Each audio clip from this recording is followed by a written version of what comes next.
Aisha Trent, welcome to Dirtbag Rich. Hi, Blake. Thanks for having me. Where did you wake up this morning? I woke up in my mobile home, which is an SUV 4Runner. And I was in my boyfriend's driveway. Parked in my boyfriend's driveway. As a former Toyota 4Runner owner, I'm a big fan of sleeping in those cars. Is it a comfortable place to sleep? Is it roomy? Yes, very roomy, super comfortable. I mean, I prefer sleeping in my car, usually. Most of the time, so. That's what caught my eye when you first reached out to me. You said that you prefer to sleep and wake up in your car rather than in a house. Why? I think it's because my 4Runner, I mean, even though I do have window covers up when I go to sleep, depending where I'm at, of course, at a campsite, I'd like to keep them down. But even if they're all up, I like to pop my sunroof open a little bit. But I think it's because of how many windows are on the car. So when I wake up, it feels like I'm waking up outside. And a house can feel kind of just like blocked in, especially if there's not a lot of windows. Mm-hmm. And just the feelings of being in a home, I feel like I've noticed over time, can feel very restricting, or just like you get caught up in staying in the home. So part of the reason I actually got the 4Runner versus a Ford Transit van is because I was like, you know what? I don't like to cook really. So I was like, I probably won't need a kitchen. And then I was like, well, I don't really want to have a bathroom either because I don't want to deal with cleaning up after my own stuff and dumping my own shit and stuff. And so, so I didn't want to deal with that. And then I was like, you know what? It's probably best. I probably don't need all this space. And if anything, I'm getting this mobile home so that I can get myself outdoors more. And so even just the act of having to get outside to go use a bathroom is what gets me up and going. And it's like in a house, you wake up and you have the bathroom there. You have the food there. So it's like you have everything you need for the most part in the home, and it makes it harder to go outdoors, in my experience, in my opinion at least. I think that's absolutely true. It's like waking up in a tent. You have only one choice. It's like, I'm going to go outdoors now, out of necessity and out of desire, hopefully. Yes. You also told me that buying the 4Runner was an impulsive and perhaps expensive decision that you partially regret.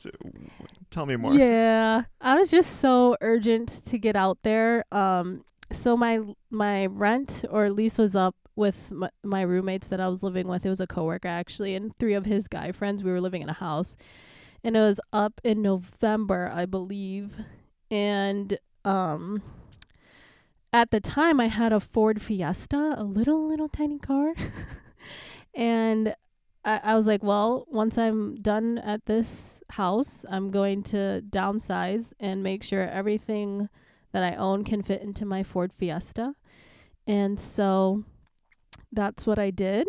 And I was actually out of there for maybe a couple weeks. And then I was like, yeah, I was like researching a bunch even before like my lease was up. And so, I don't know. It was just like after finally being out the house and in my car for a couple weeks and staying at friends and family as well. I was just like, I really just want to, get this going and pick a car, get it, and start living this way and having that, much more room compared to the Ford Fiesta. And so, yeah, I kind of just found one that the exact one I was looking for, and just traded my car in, and I'm like, whatever the price is, I'm just gonna go for it. And I was just very antsy about just finally living this lifestyle, since it was like right there from downsizing and everything, and being out of a house. All right, we'll circle back to talking about your car loans a bit later. You told me that you feel like you're a rookie dirtbag because you've only been living out of your car for 2.5 years. Yes. But that's actually a really long time, Aisha. And I think many people who dream about this life, whether they have a fancy van or they have a smaller car or an SUV like you, and I think it can be glorious for a few weeks or a few months, like when the weather is nice. But a lot of people quickly grow out of this because they want and need those creature comforts of living in a house. So you've actually been doing this for, I think, quite a long time. I would not label you rookie. And I'm curious, like, where did this dream? It sounds like you knew you wanted to do this for quite a while. So where did this dream of living out of a sweet vehicle begin for you? It's kind of. I was reflecting a lot on this too. I don't feel like there was really a set point, but I will say what catapulted me into doing it was my parents' death. But starting from in 2016 is when I stumbled across like a picture on Instagram, I think it was, of someone that had a van build in like an Astro van, and it had like a bed and like a little kitchen area. And I was like, oh, that's pretty sweet. And so I feel like since then, I don't know, it's hard to kind of answer that, but in 2017 is also the first time I took like my spontaneous, impulsive, sporadic nature solo trip, which was to the Smoky Mountains. And I was just finishing my work as a seasonal worker, as an aquatics applicator. And so the season was over, and I remember I just had time, and I didn't really want to work at the time either. I mean, I didn't have much bills at the time. I was with my parents.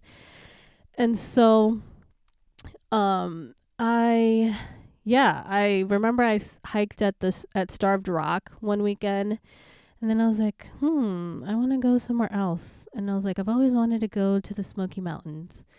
And one morning, I thought that to myself, and I was like, well, if I can find a cheap hotel, I think I'm gonna make the 10-hour drive to Tennessee and do this thing. And so I did, and I left and didn't really say anything until later on when my mom asked where I was. And so I went to the Smoky Mountains, and then on my way back I stopped at Nashville. And I think that was the first moment where it really showed me that I was kind of the one, and my fears and my thoughts were the ones that was what was in the way of me from doing something. And so I was like, wow, this is something I wanted to do. I thought about it, I planned it, and I went and did it. And so it was just like that first taste of like, wow, freedom, and like actually doing something I wanted to do. Yeah, like real agency, real autonomy. Yes. So I think that was the start of it. And I remember coming back from that trip that I started going to open mics too, because and so I started to really notice that feeling I would get of like nerves, because even while I was there, I was nervous to go out and hike by myself, nervous to go out in the town of Nashville by myself and get food and go to a coffee shop. And so I remembered that feeling, and so when I came back, I started going to open mics a bunch and had that same feeling, and would just tell myself like, or analyze and be like, is this something you want? What kind of fear is this? Is it like danger fear, or just like fear of being judged and putting yourself out there? And so it's like, when it was that type of fear, I would try to push myself to go do the things that scared me, but like in a good way. And so I would go to a bunch of open mics a lot and just started like adventuring out a little more, I would say. Yeah. How old were you at that point, and where were you based in the U.S.? I was in the suburbs of Chicago, and so how old was I? Gosh, I have to do some math. It was 2017, so that was almost 10 years ago. I don't know, are you faster at math than me? 8 years ago, so early 20s. Yeah, early 20s.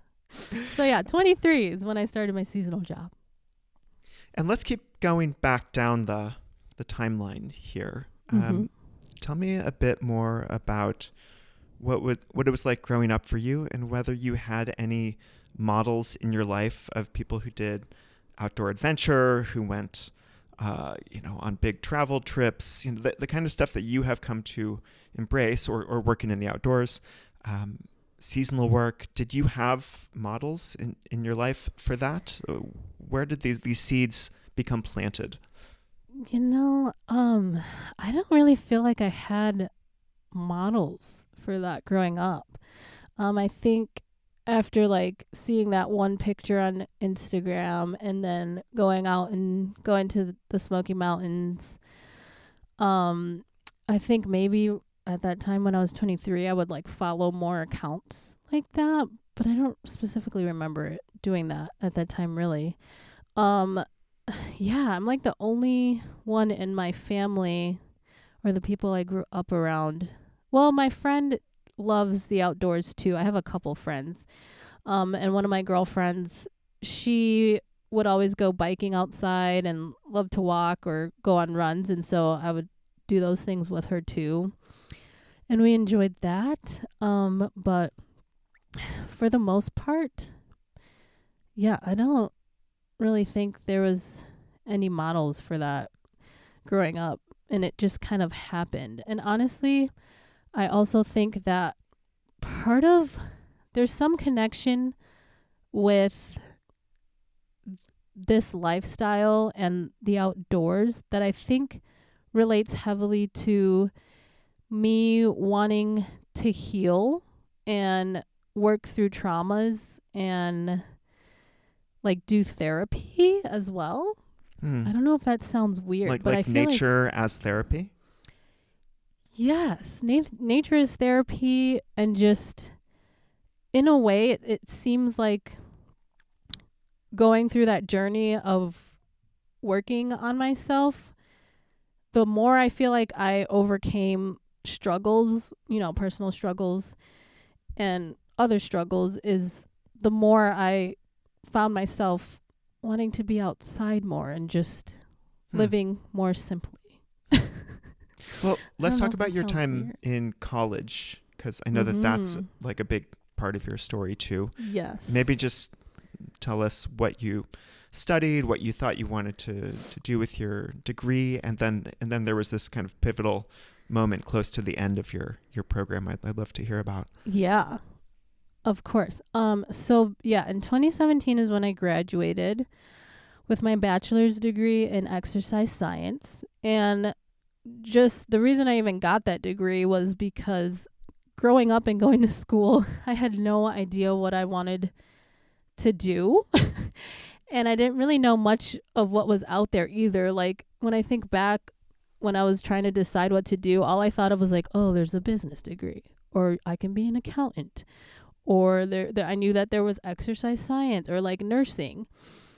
And so out of like similar degrees like that, or like more of like I don't know if they're necessarily like the major degrees, but more common ones, I guess. Yeah, the safe ones. Yes. You can always get a job in them. Maybe they're not that sexy or interesting, but yeah, secure. So, And so I was like, I don't know what to do. I did try accounting because I was good at math. I feel like that's kind of gone away. And I was like, this is very time consuming. This is not fun. I didn't want to do that. And then I went into athletic training, and I was like, I can't handle blood. If I have a bloody nose, I almost pass out. I was like, so I can't do that. And I was like, well, I'll just do exercise science and be a trainer. And I thought of being a strength and conditioning coach as well, but I hated the programming. It's very long and intensive. And so, yeah, that's why I picked that degree, because growing up, I worked out a bunch and just dealt with a lot of body image issues and bad eating habits and just being extremely insecure. And so by the time I graduated, I was in therapy at the college doing counseling, and it just got really, really bad, where it was giving me a lot of anxiety because, my degree, and I was interning as a strength and conditioning coach at my school. So I was around a bunch of athletes, and I was just extremely insecure at the time as well. And so it was just like in my mind constantly and comparing myself to everyone. And I would talk about it with my counselor there. And she basically 2 months before I graduated, she suggested, she's like, you know, this is getting in the way of your day-to-day life. And I think you probably should check yourself into like some treatment facility for eating disorders. And I took that advice and figured out that I was still able to graduate while going to that program. My professors were very supportive during that, thankfully. And even my job at the time, I was a personal trainer at a community college. And so, yeah, I went to get treatment for 2 months for an eating disorder. And it was started off Monday through Friday for I think 6 or 8 hours a day, and then trickled off to like less hours, I think, and then like every other day towards the last month. And yeah, that kind of was, yeah, I don't know. That was a lot. Yeah, it sounds like it. Yeah, and so I graduated and didn't feel like I deserved the degree because of the 2 months I wasn't there. I was probably, I don't know if more insecure, because that program definitely did help me, but I wouldn't say it healed me. I still had a lot of work to do the next years to come, even up until now. But, you know, I graduated with that degree in exercise science, and I was like, I don't want to work in this degree. I don't know what I'm going to do. And so at the time, my friend, my outdoor friend, she was working at this company that she worked seasonally at, and she would do bike crew, which is basically, it was a mosquito company. So you would just go around and bike through neighborhoods and drop like these pellets into the catch basins. And I was like, you know what, maybe I'll do this after I graduated for the season, and while I figure out what I'm going to do next. And so that's what I did. And I was like, and it has a timeline, so like it'll give me time to have a job and some income before I figure out what I'm going to do next. And basically, I've been working there ever since. Getting to be outdoors, sending nuclear bombs at unwanted insects. Yes, but that was, that's hilarious.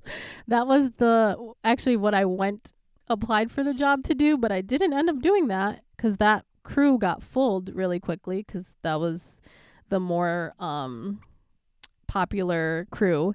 And so they were like, well, this is full, and we have these other crews where you spray mosquitoes and have chances of getting stung by bees, or do you want to make an extra $1 and be on a boat? And I was like, that sounds awesome. Like, yes, I'll take the boat, an extra $1, please. So that's what I did. And yeah, and I ended up really loving that job. It's outdoors every day. It's very independent. You get to be on a boat, or you're spraying off of a backpack along the pond. It's not micromanaged. But the part that I hate the most about it is the chemicals. But it's like the pros, I don't know. It's kind of like it almost outweighs. I mean, it obviously does, because I'm still doing it. That pro of being outdoors and getting to be on water and in nature every season, it outweighs the chemical spray.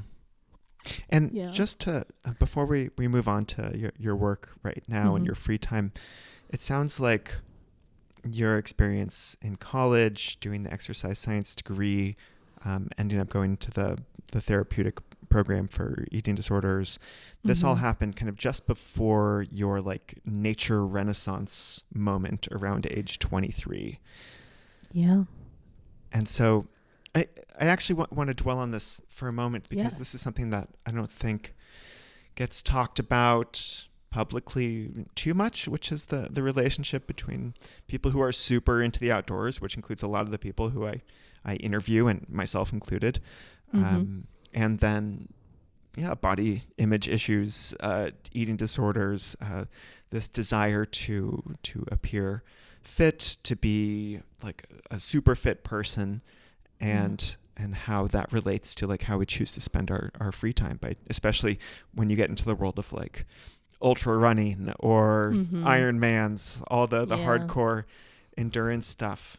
And what have you observed in this realm among your own friends, among other people who are into the outdoors? How much like healthy obsession do you see or experience, and how much perhaps borders on unhealthy? Honestly, I feel like it is something majority, almost everyone probably deals with, and some people are just maybe better at hiding it than others. I just see it in many ways, in little different ways. Even just like hanging out with friends and they'll just say, oh, I look like shit today, like I don't have makeup and my hair's not done, kind of thing. Or like with appearance in that way. Or even with, people that are be like, oh my God, I ate so much, or like I need to like not eat so much the next day, or I need to go run this off, kind of thing. So just I feel like I see it constantly, kind of. And are you talking about your friends in general, or your more outdoorsy friends? I think, I guess like friends, and like even with family, or just, coworkers, just like anybody I kind of come across. And you say outdoor friends, and my girlfriend, and then my boyfriend, and another girlfriend. I don't have many outdoor friends, but I would say the closer ones to me do enjoy the outdoors, but maybe not to the extent that I do. I don't know. But go ahead. Sorry. Yeah, maybe I'm even painting this in the wrong light, based on what you're saying. You're like, actually, kind of everyone has body image issues and struggles with self-worth in this department. Yeah. And then some of us have figured out how to like channel this into a healthy obsession with being outdoors. And then other people channel it in much less healthy ways. Yes. Maybe I shouldn't be picking on outdoors people. Maybe we're doing something right by, going out into nature and getting fresh air and getting, all these happy chemicals pumped into our brain, while also nurturing our body image issues. I think it's kind of weird, because it's like, I don't know how to say it, because I don't want to influence anything either, but it's like being outdoors and active is beneficial, right? So it's like, that's where it gets like sticky and weird, is because it's like it's good for you, but then some people become, I guess what matters most is the intent behind it, like, am I doing this because I had a big meal yesterday and I think I'm fat and need to lose some weight for some event, or my pants are getting a little tighter, or whatever. And so it's like, am I doing it because of that, or am I doing this because this is what I enjoy and like to do, and it makes me feel good, and I love and care for my body, and I want to take care of it and give back to it, rather than hate it into looking a certain way, or like, trying to fit some standard, or from comparison and whatnot. So it's like, I think the intent behind why we are physically active, and why even just like appearance too. Growing up, I worked out a lot, like I said, and I was obsessed with working out, and I would even not eat or overeat. And there was a point where I'd work out so much and only eat a protein bar a day, because I wanted to be thin and grow. And this was, honestly, I struggled with this since the 3rd grade. Whoa. That early on. I remember seeing a picture taken of me, or not, it was like a printed picture, like those old film Kodak cameras.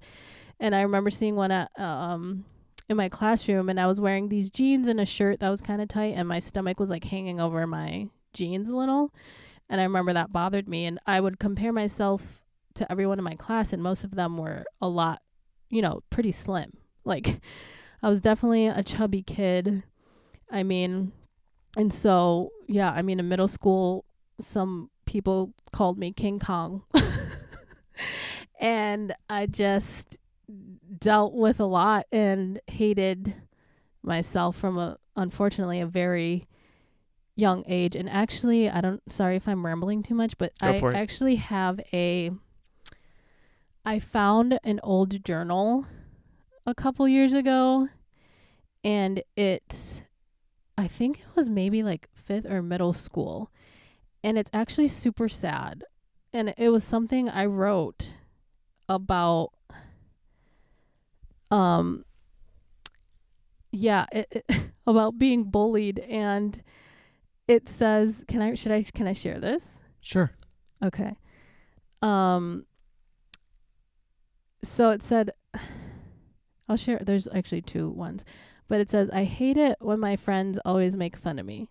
I don't even do anything. They always make fun of what I am, and they don't even know how they act. Do they ever think of how horrible they make me feel? They always make fun of me because of my big meals. Well, I'm sorry I'm not who you want me to be, and I'm sorry I was born with an ugly body. Sometimes they're nice, but then they always gotta make fun of me. Sorry I don't care so much about my body, and that I don't care how I look. You are too vain, and if somebody would ever say you're fat, I bet that you would complain. Why do you always care about yourself? Why don't you care about someone else? Well, whatever, be who you want to be. Then soon you will see why doesn't anyone like me? And if that does happen one day, let me tell you why. It's because you always make people cry. I think I was talking about a bully. I may be wrong in that you only make fun of me. And if this makes you cry, then I'm sorry. It's just I'm trying to show how you act to me. I don't know why my friends make fun of me. I guess they don't like who I want to be. Do I belong here? 'Cause people make me break down in tears. I don't know what to do to make them stop. I think I like it better at home with my mom, because my mom has been acting nice around me, and all I know, it's better than my friends making fun of me. I'm not trying to make my friends mad. It's just I wonder why you guys make me sad. How old were you? I feel like with that writing, I was probably like middle school, maybe. I would say 6th grade or something. That's some pretty profound stuff right there. It's very deep. The other one is even more sad. It was like a little poem of like yeah, it's depressing. I think that's enough sadness for me on this recording. That's okay. I probably got away from the question too. No. I mean, the question here is how much, like you said, what are the intentions behind people like us who like to spend intensive time moving our bodies in the outdoors? And you mentioned that Instagram, when you were in Chicago, was this thing that like introduced you to van life, and you're like, whoa, that's cool. It kind of opened up this door to this other world that you live in. I know that social media does that in general for all sorts of outdoor sports, climbing, hiking, etc. And at the same time, there's just a lot of beautiful people on these accounts that we get drawn toward. And how much of that, and how much of wanting to have their bodies drives this desire to be a super outdoors person. These are open questions for me, and I'm glad that we get a chance to talk about this, because it hasn't come up in these interviews yet. Yeah. I remember, I think what I was leading to say too is that growing up, I, with all these insecurities and eating issues and body image issues, I literally would wear makeup every day, straighten my hair, and always had to have a nice outfit. And I wouldn't leave the house unless all those things were checked off. And I actually recently, in 2022 of November, decided to go on this like no makeup journey. And so ever since then, I've really stopped wearing makeup. I wear my natural hair all the time, even before then too. And I am such a minimalist too, which is what van life taught me as well, transitioning and moving into my 4Runner. So I really try, like I got rid of a lot of clothes. I feel like I still want to get rid of more. But yeah, I really don't care much about appearance at all, and it feels great and freeing to just be myself wherever I go. Yeah. And that's what I want for everyone. Honestly. That's a big version of liberation. Yeah. Okay, let's talk a bit more about your work and time and how you manage your money. And so if I got this correctly, you get paid to be outdoors, largely on the water, spraying some unwanted insects, but also doing water samples. It sounds like the kind of stuff that like a biologist or a chemist would be prepared to do, but you have your exercise science degree. Did you just like learn everything you need to on the job? Yeah. And actually working that job, since I was just a seasonal, there were full-timers there. And they would like tell me what their degrees in, and there'd be like environmental science or like aquatic biology. And I was like, I didn't even know these degrees existed growing up until like working that job. And I'm like, wow, I wish I knew of this. I probably would have taken that route going through college. But yeah, pretty much as a seasonal, you just work or you learn the work there. And yeah, you usually are helping a full timer or on your own if you pick it up pretty quick. And it is spraying weeds and algae. So, okay. Yeah. And you mentioned that this was just going to be a transition job until you figured out what else you want to do, but you've ended up sticking with it for years. So what's the draw for you? Definitely the outside part of it every day and being in nature, and it's a different, change of scene week to week. And the physical activity part of it, it's like you're moving your body, and the seasonal work too. Yeah, and just like my coworkers too. And so yeah, I'm just not one that ever wanted a desk job. So like after working that and like having a job I liked, because I've tried many other jobs too along the way, and like some sprinkled here during off season, but never lasted long, and I would quit and just go back to this job. And yeah, I guess it's really just, the outdoors. It's your body's moving, change of scenery, not micromanaged. There's some independence there, and yeah, it's fun. If only it wasn't chemicals. It's just yeah. If only I wasn't spraying terrible chemicals. Yeah. And you seem to get like 3 or 4 months off each winter, right? Yes. So this. Go great. ahead. That's way more than like a teacher gets. True. Yeah. Yeah. My best friend's a teacher. Well, yeah, she hasn't been for a while, but she has kids. So how do you spend your time in those winters? So in the winters since 2017, I guess I've been doing this. Sometimes or most of the time I think I would just like, try to be outside and hang out with friends, and also trying to figure out what to do with my life, because at the time, especially in the early years, I'm like, well, this is not acceptable in society, and I'm sure my parents were not fond of me not working in the off season, and I needed to find a full-time job or figure out what I was going to do.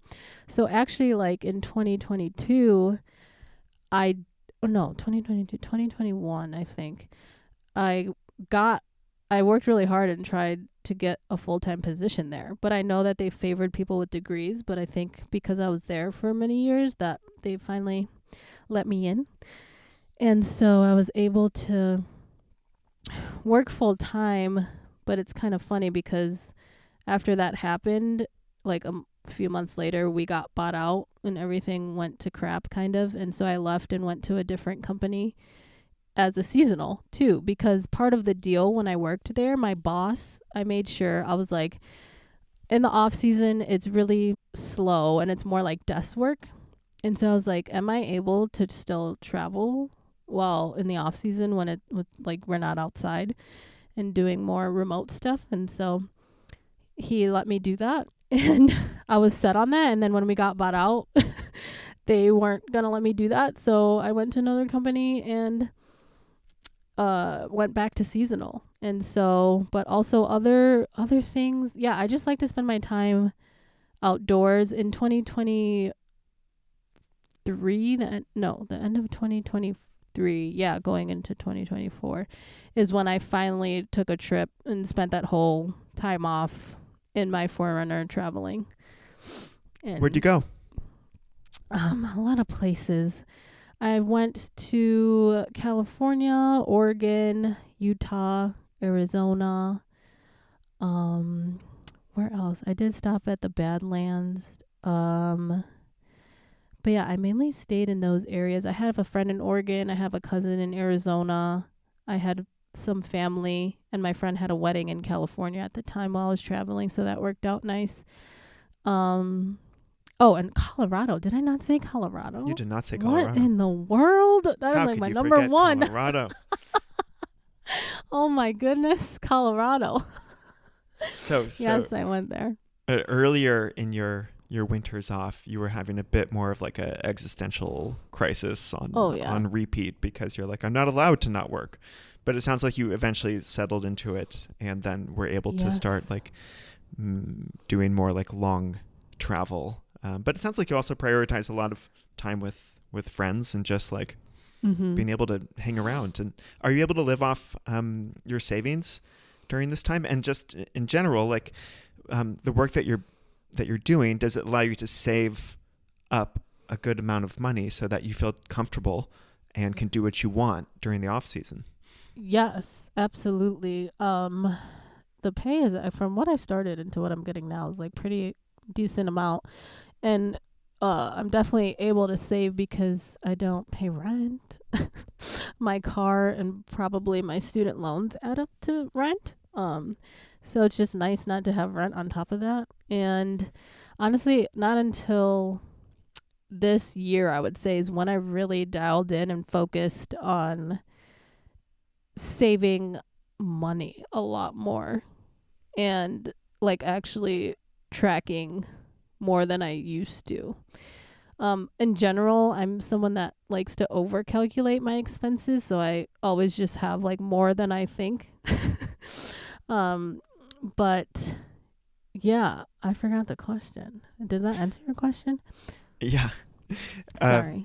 Just the finances of your life. There's a lot of people when they think like, oh, taking 4 months off would be cool, but I couldn't afford to do that because I don't have that much money saved up, or my income matches my monthly expenses. And so seasonal work is not that simple. A lot of people think it sounds cool, but then they're like, oh, I actually have to be like pretty financially savvy to make this work. Yes. And I forgot to mention, I do go on unemployment as well. So in the off season. Yes. But it is very possible. So anyone that's listening, you should definitely give it a shot. Just planning and managing your finances kind of, and giving up certain things. Like what? What are you giving up? For me, I would say, I mean, it all depends on the person, I guess, but I definitely was back in the day someone that would grab Starbucks coffee and a breakfast sandwich every morning before going into work. And it's just like, that adds up, especially now with how expensive everything is. So yeah, I stuff like that. Obviously not paying rent is nice, and living out of my vehicle. What else do I give up? I'm just not someone that, again, like tying into like image and stuff, like I don't spend maybe a typical thing, other women spend stuff on is like, makeup, jewelry, clothes, and obviously like if you have a home, like furniture and stuff for home stuff, like going into Target, that gets you pretty quick to buy a bunch of things you don't need. And just eating out all the time, which actually I do kind of do, but I try to be very mindful. And with that, what else? It sounds like you're doing the standard dirtbag minimalist equation here. And as you already identified, if you just don't have a house that you need to furnish and you can put stuff in, then it's just a much lower incentive structure for mindlessly buying stuff. And how does your boyfriend feel about you using his, I assume you're using the bathroom, the kitchen, the Wi-Fi, all those sweet utilities, the toilet that you don't have to clean. Is it like a positive symbiotic relationship, or does it ever get into a more stressful parasitical type situation? Yeah, definitely both. But also he actually doesn't have internet. So we have a lot of similarities too. Like I feel like he totally could live out of a van as well. And he said he would totally try that. And he's into outdoors and stuff, and he likes to run marathons and is active as well. And so, yeah, he doesn't have internet, and it's been both. Like, we work great together, but we did struggle for some time. Mainly me, just kind of, I don't know, spiraling into my own and selfishly just focusing on my needs not getting met of really, because I think right before we met, that's when I was already like living out of my 4Runner and just enjoying that, and it was like fresh in the start of that. And so like when we started dating and hanging out more and hanging out at his house, and then it kind of turned into me like kind of staying there for some time, and I just noticed falling back into just like what I was explaining earlier, of that feeling of waking up in a home and like feeling stuck at his house. And so I really had to work through that, and it took some time.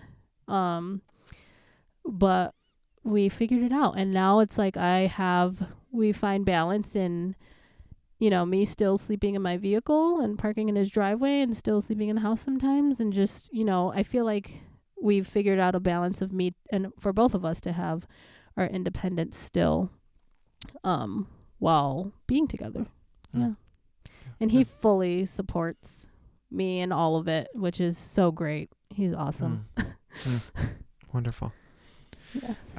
Let's go back to the moment you mentioned earlier in the episode about your parents passing away. And I know that this was like a fairly big turning point for you. Can you just kind of set the scene and then talk about what changed in your life? Yeah. So on July 20th of 2020, my parents suddenly and tragically passed away in a car accident on their way to work. And obviously that was an extremely hard time. It will be forever, just something that I'll have to grieve and deal with. But I would say their death and just going through that, and for some reason early on after it happened, something I thought to myself was, if I basically putting myself in my mom's shoes, and like if I had a daughter and I passed tragically, like my mom did, what would I want for my daughter? Like I was like, I wouldn't want my daughter to become extremely depressed, given to bad habits for coping with my death. And I wouldn't want them to become ill from me dying. What I would want for them is to have my death show them that life is short, and that to live their life as much as they can with the time that they have, and to let my death kind of be the reason that they go for everything that they want in life. And so, that's something that I kind of have thought of and has kept me going, I'd say, because don't get me wrong, when it happened, I'd say the first year was a struggle, and I totally was definitely like drinking. I wouldn't shower. I just like was so depressed. And so, but I think having that in the back of my mind, and even my job, honestly, like having that job and it's forced me to be outdoors helped a lot as well with healing. And, this whole van life dirtbag journey has helped kind of heal that as well, and my parents' death for sure is what catapulted me into and pushed me towards going after van life and, doing the things I want to do, no matter how scary or odd it is and different it is from the norm and American dream and society, because I know that they probably wanted that for me, because they were foreigners too, so they came here at a young age and followed that American dream. And so yeah, they definitely wouldn't be too happy about my life or me sleeping in a car, but at the end of the day I think they still would be happy for me, as long, I think with any parent, as long as you are happy and can support yourself and take care of yourself and doing what you want to do, that they would be happy too. I think, sometimes that gets lost in translation and may come across, negatively or judgmental. But really it's just the root of that is them wanting the best for you. And they just may not think it's the same thing. But I think at the end of the day, yeah, just living out your dreams and taking care of yourself and being a good human. It's super interesting how when your parents were there, it sounds like they were definitely pushing you towards more like conventional, secure forms of employment. Like you said, they probably would not have been happy to learn that you've decided to live out of your car. Yep. But at the same time, when they went away, you felt this sense of empowerment to go for it, even though that's not explicitly what they would have wanted, but the sense of like, I need to live my life now and not wait and not be afraid. That's it's super interesting how both of those things are true at the same time. Yeah, it's wild. It's a weird catch-22, because it's like my parents dying is the worst thing that anyone could go through, and so painful. But it's also like something I'm weirdly grateful for in a way, because it did teach me to do these things and, live life as true as I could to myself. And yeah, it's just so weird, because one thing I also remembered was when my parents passed, I would think about my cousins and my family and their, their parents being alive. And I'm like, when my parents were alive, I thought they were invincible too. And when I would hear, or like someone at school or something, like if they lost their parents, like I felt weird about it or uncomfortable and never thought I could relate to that or even imagine that. And so it's like, it's weird, like thinking about that and experiencing it, and then realizing when they did actually die, like how much something I thought of was like, wow, my parents kind of had like a subconscious effect on me and my decisions, and I mean even consciously too. So it's like, because even before they passed, I just like working seasonally was something very different. And so and like going outdoors and stuff, and like they weren't too fond of me traveling as well either, but it was something that I still would do regardless of, their thoughts and opinions. But I feel like once they did pass, I realized more, that they were holding me more than I thought. I don't know, because that sounds kind of negative, but it's like I feel like our parents' thoughts and opinions weigh on everyone and us more than we actually think that they do, because absolutely of experiencing that. So when you reached out, you said that you feel like there's no going back to this other more conventional life for you. You said if I could just settle down, get a house, get a full-time job and a 401k, like you would, but it almost seems impossible or even illogical for you to try to take that path.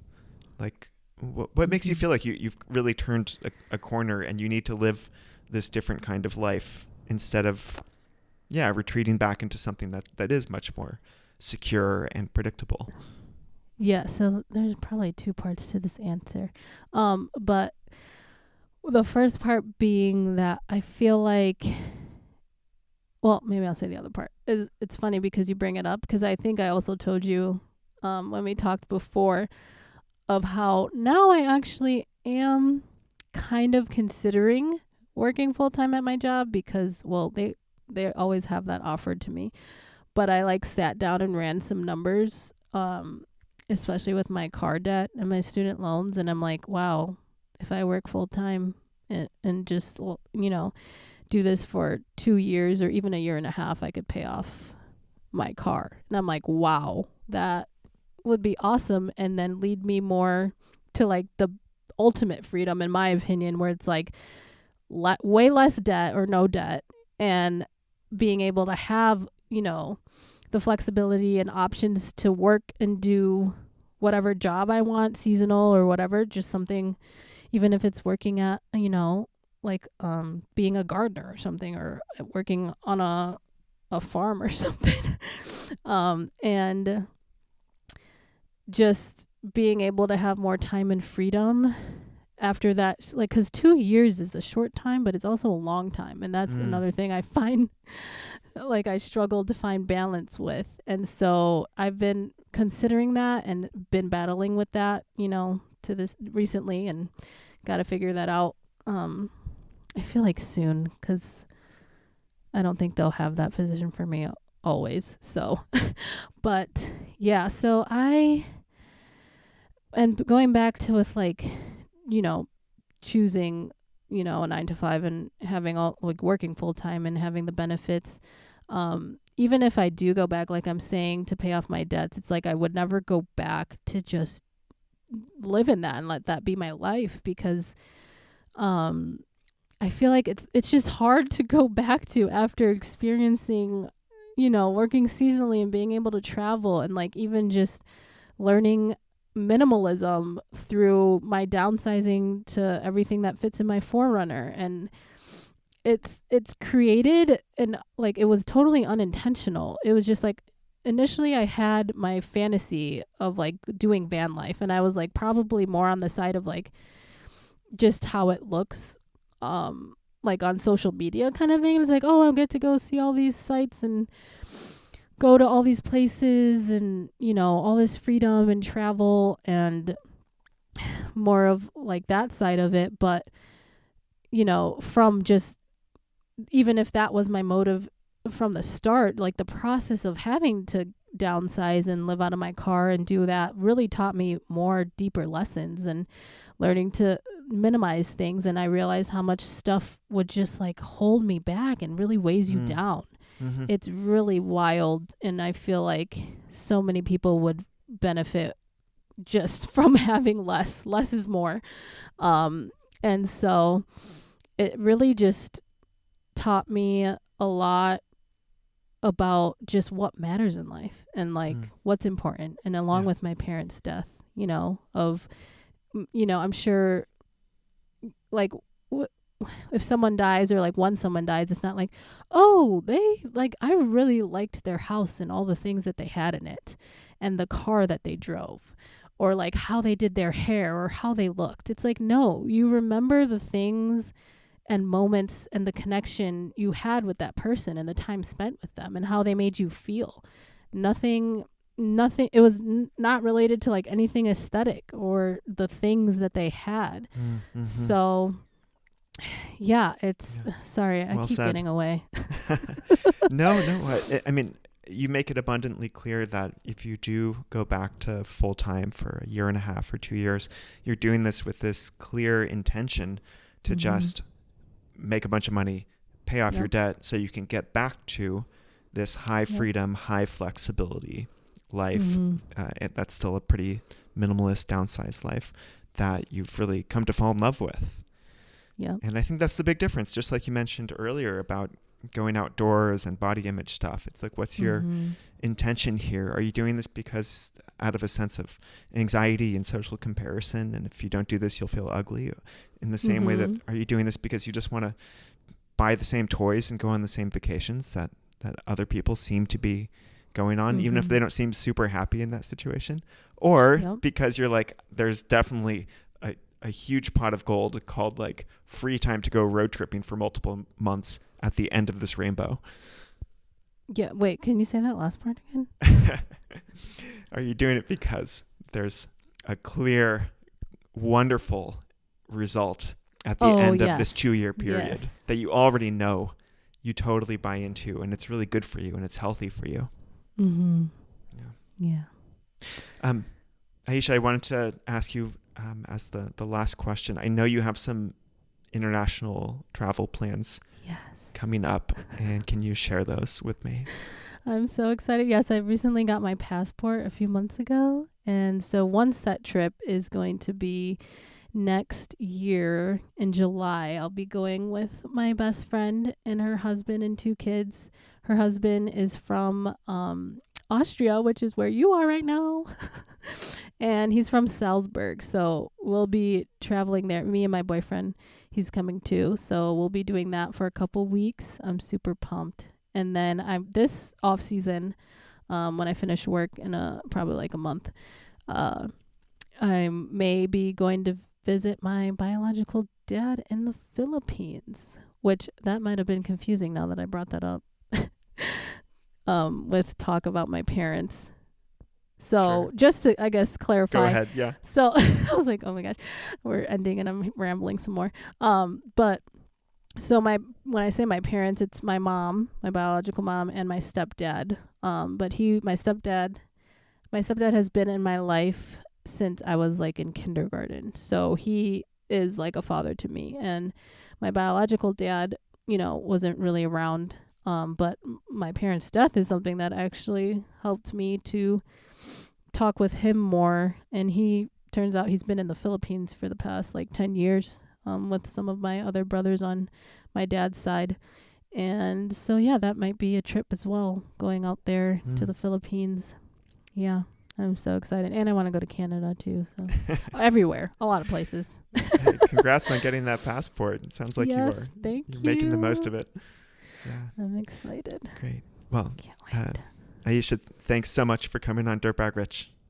Thank you, Blake. You're awesome. You're amazing. And I appreciate everything that you've done and do and offer, and just this opportunity as well. Yeah. Thank you.